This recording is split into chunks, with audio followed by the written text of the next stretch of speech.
Благодарам, председателе. Многу зборови, суштина ништо, чат GPT пуштен на најако. Ако го сведеме овие 10 минути сега зборување. Се јавив за две работи, затоа што вие прво, председателе, требаше пратеникот Апасиев да го опомените кога пратеничката група, односно партијата ВМРО ДПМН ја нарече само ДПМН. Имено во ова собрание поминале многу пратеници и многу обиди за вакви алегории со работата на собранието, меѓутоа дигнитетивно и достоинствено треба да биде да пратеничките групи, односно партиите, се именуваат врз основа на она како се упишани во регистарот на политички субјекти. Ако мислите дека не навредува само нас, господинот Апасиев се лаже, меѓутоа тоа зборува повеќе за него отколку за нас. А ваша обврска како председател е веднаш да го сопрете и него и секој оној што ќе се обиде било кој политички субјект да го нарече надвор од целото и официјалното име и да ги спречите во тоа. Втора работа по однос на законот кој што е предложен од страна на Левица, односно изборниот законник, поради јавноста треба да потврдиме дека се работи за законско решение од 2021 година во период кога пратеници беа и Апасиев и Крмов.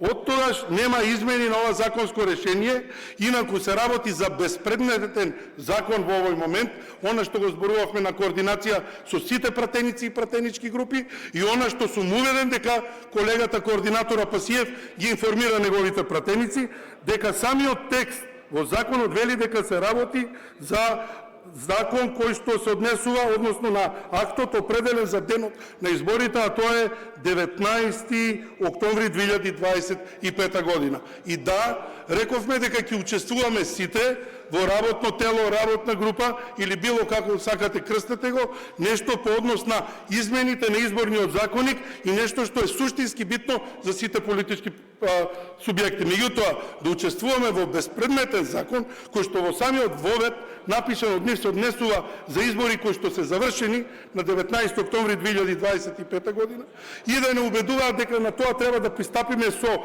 амандмански измени, нема да дадеме никаква подршка. Се надевам дека подршката нема да ја добијат ни од другите субјекти, затоа што навистина треба да седнеме консензуално со сите забелешки кои што ги имаат сите политички субјекти, а ги имаат, да седнеме и да ги направиме сите измени кои што се бараат. И како појаснување за јавноста на крајот, немаше никаква цензура на Левица на овие избори, затоа што обид за промена на изборниот законник имавме два пати во претходниот мандат, на сите тие два настани не учествуваа пратеници од Левица, ниту побараа било каква измена. Благодарам.